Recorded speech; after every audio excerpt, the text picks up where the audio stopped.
Mrs. Bozarth's Defiance, Combat with Indians, Pennsylvania, 1779. Gunsmoke drifts through morning air. A frontier settler stands his ground against two seasoned warriors, gun barrels still hot in his work-worn hands. Behind him, children scramble toward distant safety.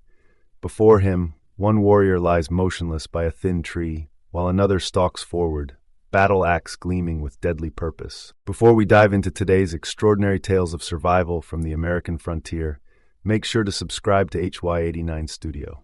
Ring that notification bell to catch every episode of America's most gripping historical encounters. While the Revolution's flames engulfed the colonies in 1779, the settlers of Westmoreland County, Pennsylvania, fight a different kind of war. In this untamed wilderness where thick forest meets the serpentine Monongahela River, 60-year-old David Morgan has built a life in the shadow of constant threat. Related to the famed Colonel Morgan of the Rifle Battalion, David's scarred hands and keen gaze tell stories of countless frontier battles. As raids grow more frequent, Morgan relocates his family to a defended outpost 20 miles beyond the province boundary. Strong log walls stretch skyward from the Monongahela's eastern shore, sheltering numerous pioneer families. Yet even behind these defenses, life demands risk-taking. Crops won't plant themselves, fields won't self-harvest. Dawn light bathes the sky as Morgan watches his young children trek down the beaten path to their plantation, 1 mile from the fort's protection.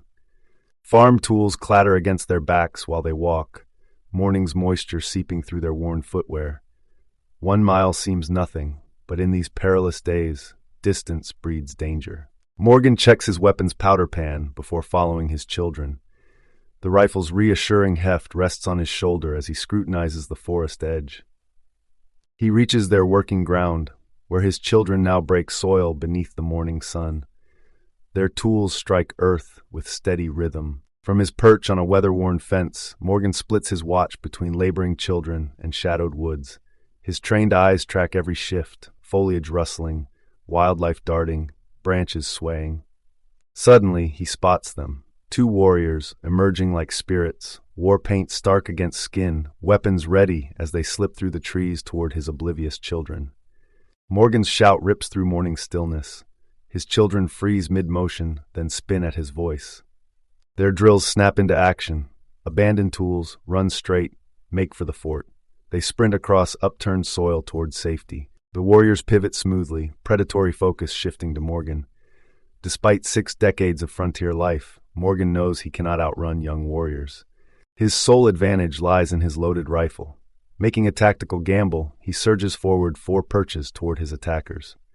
His feet find purchase in loose dirt as he charges, then rolls behind an ancient oak's protection. His bold move catches the warriors off guard. They lunge for cover behind trees too slender for proper shelter. Morgan braces his rifle against gnarled bark. Countless hunts have honed his marksmanship. Thunder erupts from his barrel. The first warrior falls backward, blood blooming across his torso, life fleeing before he strikes ground. Now Morgan faces greater peril, a swift young warrior with loaded weapon. Morgan's own rifle stands empty, useless after its single shot. Enemy lead hisses past his temple, missing by a finger's width. With no chance to reload, Morgan hefts his rifle high, transforming it from firearm to cudgel. They stalk in tightening circles, crushing spring growth underfoot. The warrior maintains an emotionless mask, but his gaze locks onto Morgan's improvised club. Years of frontier toil have tempered Morgan's strength, but can experience overcome youthful vigor? The warrior's battle axe rends the morning air as Morgan heaves his makeshift club. Metal collides with hardwood, unleashing a deafening crack that shatters the forest's quiet. The rifle bursts apart at its lock, sending wooden shards flying like deadly arrows. Agony blazes through Morgan's hand as his smallest finger disappears in a spray of red, its neighbor left dangling by a thin strip of flesh. Crimson rivulets trace patterns down his arm, but the desperate fight allows no moment for pain. The warrior surges forward, capitalizing on his weapon's momentum. His body becomes a living ram, shoulders smashing into Morgan's torso with crushing force. They hurtle earthward together, the impact driving forth primitive grunts of pain and exertion. The forest floor erupts in a shower of dead vegetation as their combined weight crashes down. Morgan's survival instincts, honed by 60 years of frontier life, take command. He curves his body, channels the fall's energy, and rolls into a dominant position. His weathered knees clamp down on the warrior's biceps while his mass bears downward. For one heartbeat, victory seems certain as he readies a finishing strike. But the warrior proves his worth as a fighter. Powerful legs coil and release like springs, driving upward to catch Morgan's spine. Reality inverts as Morgan becomes airborne. His body slams back to earth with skull-rattling impact, consciousness threatening to flee. Stars dance at the edges of his vision. The warrior descends like a bird of prey, driving his weight onto Morgan's chest. Steely thighs constrict around Morgan's ribcage, each breath becoming a desperate battle. The warrior's hands move with practiced efficiency toward his sheathed blade. A victory screech splits the morning like thunder. Wildlife scatters in panic from surrounding trees. The cry speaks of imminent death, promises another trophy for the warrior's collection. Yet destiny intervenes through mundane means. The warrior's searching fingers become entangled in stolen cloth, a simple apron, plundered from a nearby home and hastily secured above his knife. This common garment becomes an unexpected ally, precious moments slipping away as the warrior battles the snagging fabric. Morgan recognizes his moment. Survival fuels his tired muscles with renewed power. His right hand launches upward, fingers clamping onto the warrior's weapon hand with vice-like pressure. Simultaneously, his head rises. Teeth meet flesh with primal ferocity. The warrior's finger disappears into Morgan's mouth as jaws clench with inhuman force. Blood floods his tongue as teeth meet through mangled meat and shattered bone. The warrior's confident cry transforms into an animal shriek of pure anguish. Their fight devolves into a macabre ballet. Morgan's teeth remain locked onto pulverized flesh, refusing to yield their grip. His free hand wrestles with the warrior's remaining arm, fighting for control of the deadly blade. The warrior convulses and twists like a snared beast, but cannot break free of Morgan's savage bite. Both combatants wear masks of red, Morgan's wounds weeping freely, the warrior's mangled digit painting grotesque patterns. Throughout the struggle, Morgan's eyes never leave the warrior's free hand as it finally grasps the knife handle. The unnatural angle forces the warrior to grip dangerous close to the cutting edge. Morgan strikes like a coiled snake, fingers wrapping securely around the handle's far end. As the blade tears free from its sheath, Morgan's grip proves superior. Sharp steel carves through the warrior's palm to scrape bone. A fresh crimson fountain joins the battle's growing collection. They stagger upright, still locked together in their dance of death. Their battlefield has become a bloody quagmire, churned by desperate feet and stained with life's red tide. Each attempt by the warrior to retreat is met with increased pressure from Morgan's relentless jaws. The warrior's movements grow sluggish as his blood continues to flow freely. Morgan senses the turning tide. With calculated precision, he angles the captured blade toward his opponent's flank. His first thrust meets solid resistance, deflecting off rib bone with minimal penetration. The impact sends shockwaves of pain through his injured hand, but he fights through the agony. His aim shifts lower, seeking the vulnerable softness below the rib cage. His second strike meets no resistance. The blade disappears to its hilt in the warrior's abdomen. Morgan twists savagely upward, creating a massive cavity within. A torrent of blood cascades over both men as Morgan wrenches the blade free, bringing stringy entrails with it. Understanding dawns in the warrior's eyes as death's cold hand claims him. Morgan finally releases his bite, spitting out chunks of ruined flesh as he stumbles away. The warrior's blood coats his mouth and chin as he staggers across 100 yards of open terrain toward sanctuary. In his wake, his dying opponent drags himself beneath a fallen oak's embrace, marking his path with coils of exposed intestine.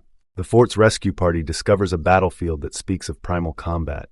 The first warrior remains where Morgan's lead found him, expression frozen in eternal surprise. His companion lies still against the fallen tree, his last moments evident in the signs around him, the extracted blade, golden corn spilled from his ruined gut, the stolen apron pressed uselessly against his mortal wound. His final greeting rings with dark irony.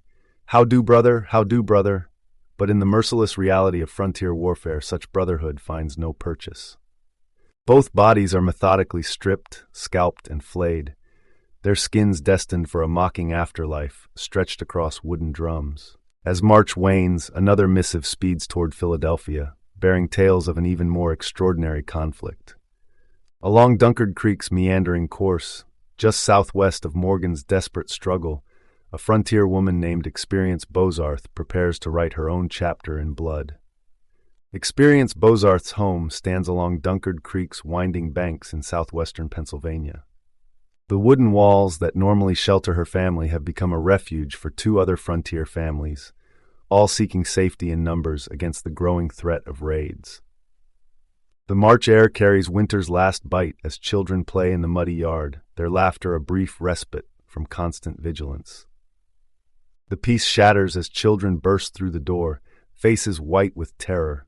Indians! Their warning barely registers before death arrives at the threshold. The first man reaches for the door latch. A rifle cracks. The lead ball tears through his chest, spinning him backward into the cabin. Blood sprays across rough-hewn floorboards as he crashes down. A warrior leaps through the doorway, weapon raised. The cabin's second defender launches forward, catching the attacker in a desperate embrace. They crash onto a nearby bed, wooden frame creaking under their combined weight. The settler gains momentary advantage, pinning the warrior down. "A knife!" he shouts. "Someone bring me a knife!" But experienced Bozarth sees a faster solution. The axe lies within arm's reach, its blade catching morning light. Her fingers close around the familiar handle. Countless hours of chopping wood have prepared her for this moment. She hefts the weapon high, muscles developed through frontier life providing deadly force. The axe falls like judgment. Steel parts flesh and bone with a wet crack. The warrior's skull splits open, spraying blood and brain matter across the bedding. His body goes limp instantly, dead eyes staring at rough-hewn ceiling beams. But there's no time to process the killing. A second warrior appears in the doorway, rifle already raised. The blast fills the cabin with smoke. The man still sprawled across the bed jerks violently as the ball finds his heart. His last breath escapes in a bloody gurgle as he collapses across his dead opponent. Experience spins toward the new threat, axe already swinging. The warrior tries to block with his empty rifle, but the axe's momentum proves unstoppable. The blade bites deep into his midsection, tearing through leather, flesh, and muscle. She rips the weapon free and strikes again, and again. Each blow opens new wounds until the warrior's intestines spill forth like bloody ropes. His agonized scream, "Murder! Murder!" brings more warriors rushing to the cabin. Experience stands her ground in the doorway, axe dripping gore. The first warrior through the entrance meets the same fate as his companions. The axe cleaves into his skull with enough force to drop him instantly, his body blocking the threshold. Another warrior grabs his wounded, screaming companion, dragging him away from the cabin's deadly defender. Experience seizes her chance. With help from the first man shot, who has slightly recovered, she slams the heavy door shut. The bar falls into place with a solid thunk, just as bodies crash against the wooden barrier. For 3 terrible minutes, Experience Bozarth has transformed from frontier wife to warrior. The cabin's floor runs red with mingled blood, settler and Indian alike. 2 corpses share the bed, their lifeblood soaking into rough blankets. Outside, wounded warriors scream for revenge while others try to break down the door. But the frontier woman's desperate defense holds firm. For several days she maintains her vigil. The cabin becomes both fortress and tomb, the dead bodies of friend and foe decomposing in the spring heat while living warriors prowl outside. Relief finally arrives in the form of a rescue party, driving the attackers away into the wilderness. The brutal simplicity of Experience Bozarth's defense, lasting mere minutes but requiring the courage of a lifetime, stands as stark reality of frontier life. No hesitation, no quarter given, only the raw determination to survive. In her hands, a simple tool of daily labor became an instrument of survival, wielded with the same straightforward efficiency she brought to every frontier task. These accounts, preserved through yellowed letters and fading documents, paint an unvarnished portrait of America's frontier era. David Morgan and Experience Bozarth never sought glory or recognition. They fought because the alternative was death. They killed because survival demanded it. Their stories remind us that history's most powerful moments often come not from grand strategies or famous battles, but from ordinary people facing extraordinary circumstances with nothing but courage and determination. Thanks for watching. Don't miss more incredible tales of survival and courage from America's untold history. Subscribe to HY89 Studio now and join us as we uncover the raw, unfiltered stories. Hit that subscribe button to ensure you never miss an episode of history's most gripping moments.